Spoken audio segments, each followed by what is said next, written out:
los ojos.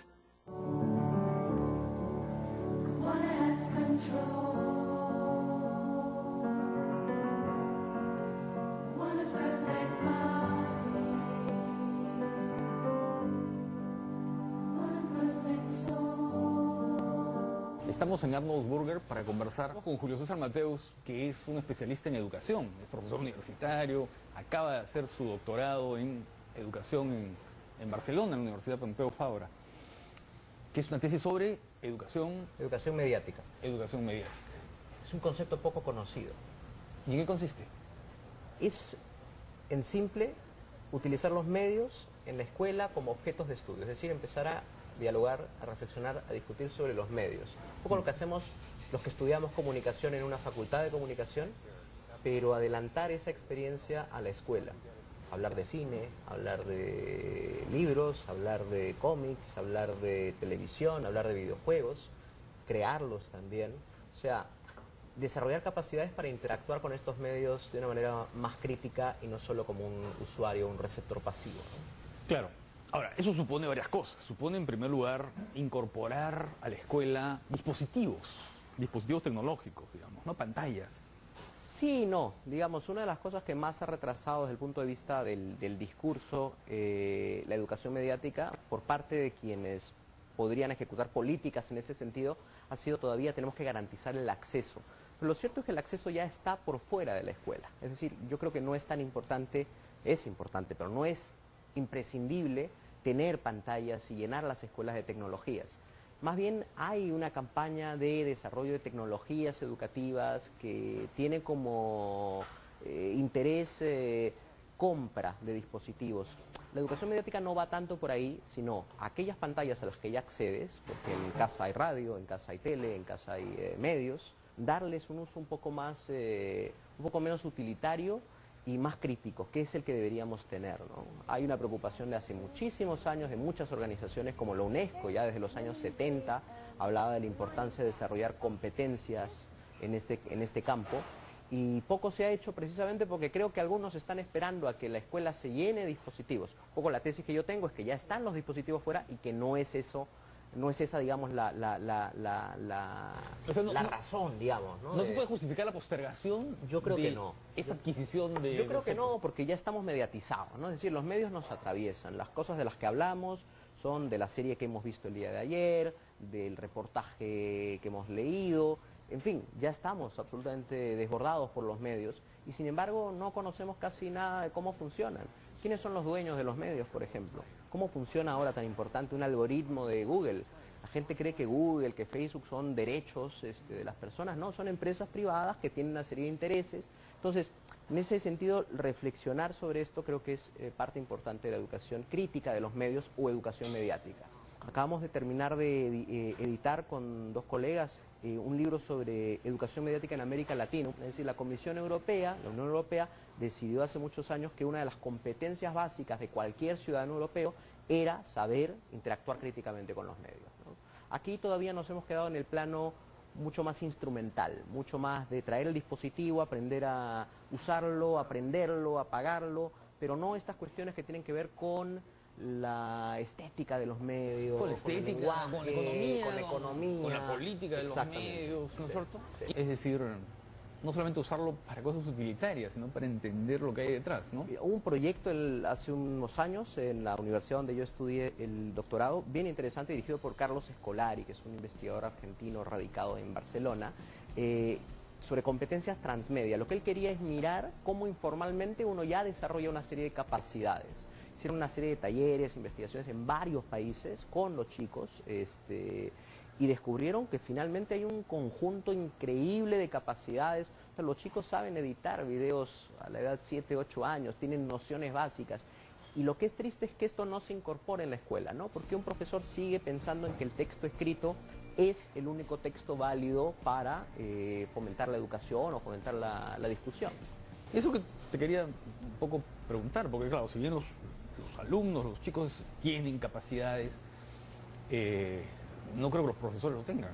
O sea, hay todo un trabajo por hacer ahí. Totalmente, o sea, si hablamos de esto tenemos que hablar de capacitación docente y precisamente mi tesis va en el plano de la competencia docente cuando se forma, es decir, que el profesor utiliza el video de YouTube para premiar de alguna manera, para ilustrar o para ejemplificar, pero no como un objeto de estudio en sí mismo, ¿no? No hay profesores todavía, o no está generalizado, porque si hay gloriosas excepciones, que te pidan, por ejemplo, para su curso de geografía que hagas una página web o que hagas una historia en Instagram para el curso de historia, que trabaje con esos medios, ¿no? Entonces, estamos hablando de una cuestión paralela. Por un lado, en la escuela formal, en la educación formal, trabajamos con una serie de textos que, si bien importantes, no son los únicos, pero fuera del aula, la riqueza de capacidades que se empiezan a desarrollar son importantes. Ahora bien, se parte un poco del principio de que los chicos son nativos digitales. Es una cosa que ha hecho mucho daño porque ha hecho pensar a los profesores, directivos, incluso a los que hacen las políticas públicas,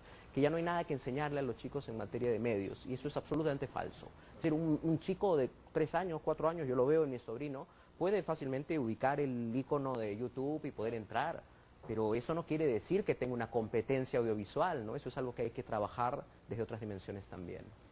Es un programa de cine, ¿no? Y el cine es un medio tradicional, digamos, ¿no? Que ha ido, digamos, mutando, cambiando, y que ahora forma parte de, digamos, una especie de... ya está integrado en una especie de ecología, ¿no es cierto? Como de nicho en el que va relacionándose con muchas cosas, ya para no hablar de artes, ¿no? Las artes plásticas, la performance, las instalaciones, pero también con la televisión, con el fenómeno, por ejemplo, Netflix, o el fenómeno de muchas plataformas, no solamente Netflix, muchas plataformas, ¿no? Hace poco se ha armado todo ese debate sobre si el episodio de Game of Thrones se veía mal porque estaba muy oscuro, no sé qué. Pero claro, porque había una concepción cinematográfica ahí de usar un estilo en clave baja porque lógicamente la situación lo permitía, ¿no? ¿Cómo llevar todo eso cómo incorporar eso y ese debate, esa discusión de la estética en este caso, ¿no? Y de esta vinculación, ¿cómo crear la competencia para hablar de esto? Yo creo que primero es una cuestión de actitud, ¿no? Y de reflexionar sobre esto que tú dijiste que es importante, el ecosistema de medios. Nosotros vivimos en un ecosistema de medios y las nuevas generaciones ya no hacen esta distinción que quizá generaciones anteriores hacemos sobre la radio por un lado, la tele por otro lado, el cine por otro lado, sino que trabajan como plataformas. La narrativa fluye de una plataforma a otra, es decir, lo que yo empiezo en un cómic, luego lo sigo en una película de cine y luego lo continúo en una serie de Netflix o lo que fuera. Esos flujos creo que son importantes como un elemento de estudio, de análisis y de reflexión, pero también de creación. Y esa es otra de las cuestiones que estamos perdiendo. Ahora, ¿qué problema hay para un profesor, por ejemplo, que quiere utilizar películas? Que las películas usualmente duran más de la hora 45, que es la hora escolar. Entonces, lo administrativo está de alguna manera gobernando lo que debiera ser un espacio de reflexión mayor, que es la escuela. Claro, pero muchas esas cosas quedan en el papel, ¿no? Por ejemplo, en la ley de cine de hace más de 20 años se incorpora en el programa oficial de las escuelas la presencia del cine, ¿no es cierto? Y un poco la enseñanza de lo que es un lenguaje, que es un lenguaje matriz, digamos, pero que ahora, con este ecosistema del que tú has hablado, ¿no es cierto? Se ve muy claro, ¿no es cierto? Porque Game of Thrones está hecho con el mismo lenguaje con el que se hace una película de hace 50 años. Exacto. Me has hecho recordar una cosa que estaba señalando antes, vinculada al el problema que se enfrenta a las barreras de un profesor para incorporar el cine o lo audiovisual. Quiere hacerlo. Primero, no tiene tiempo, que es de lo que hablábamos. Claro. Segundo, no tiene capacidades el propio profesor para poder evaluar. Claro. O sea, yo te puedo evaluar cuando tienes un error gramatical, un problema de sintaxis, porque he sido formado en eso. Pero luego tú entregas un video para tu clase de comunicación y yo, que no tengo idea qué es un plano, qué es un ángulo, cómo se compone una imagen, ¿qué te podría decir? O sea, entonces el nivel de crítica al que llegamos frente a lo audiovisual es, oye, bonito, ¿no? Hay música, se mueve, están las letritas, claro. Pero eso acusa claro. Una falta, digamos, de capacitación, que yo creo que es la que tenemos que empezar a trabajar desde las escuelas, desde la formación inicial de los docentes, que yo creo que es el nudo gordiano, ¿no? El inicio del círculo vicioso está allí. si es que trabajamos en un modelo de docente que esté mucho más atento, que sea mucho más flexible con las tecnologías, yo creo que podríamos hablar de una siguiente generación de docentes que puedan incorporarlas de manera menos esquemática o menos ruidosa, por decirlo de alguna manera, ¿no? Y hay otra cosa que tal vez escapa un poco a esta, digamos, a toda esta especulación académica, digamos, que es la idea del deseo y del placer, ¿no? Totalmente, o sea, y ahí hay mucha neurociencia y mucha ciencia detrás, ¿no? La neurociencia, ¿qué cosa ha dicho? Que la acción llega no por la razón, sino por la emoción. O sea, hay que mover a las personas. Y qué mejor que una película, o que una buena serie, o que un buen libro.